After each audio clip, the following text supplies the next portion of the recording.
প্রশ্ন তুলছে, ইউনূস সাহেব কি পদে থেকে দেশের সঠিক প্রতিনিধিত্ব করতে পারবেন?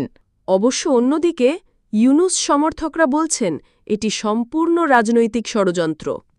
তাদের দাবি, নোবেলজয়ী এই ব্যক্তিকে উদ্দেশ্যপ্রণোদিতভাবে বিতর্কে জড়ানো হচ্ছে। তারা মনে করেন দেশের উন্নয়নে তার অবদান অস্বীকার করা যায় না।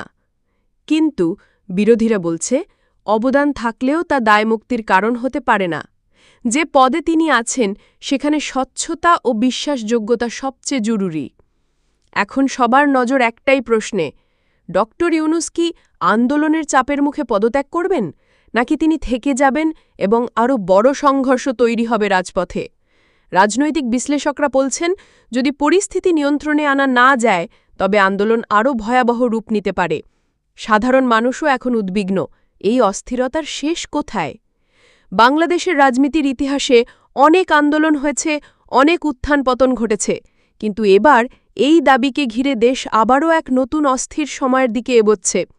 শেষ পর্যন্ত ইউনূস সাহেব কী সিদ্ধান্ত নেবেন তাই এখন গোটা জাতির কৌতূহলের কেন্দ্রবিন্দু। সাথে থাকুন, এই আন্দোলনের সর্বশেষ খবর আমরা আপনাদের জানিয়ে দেব।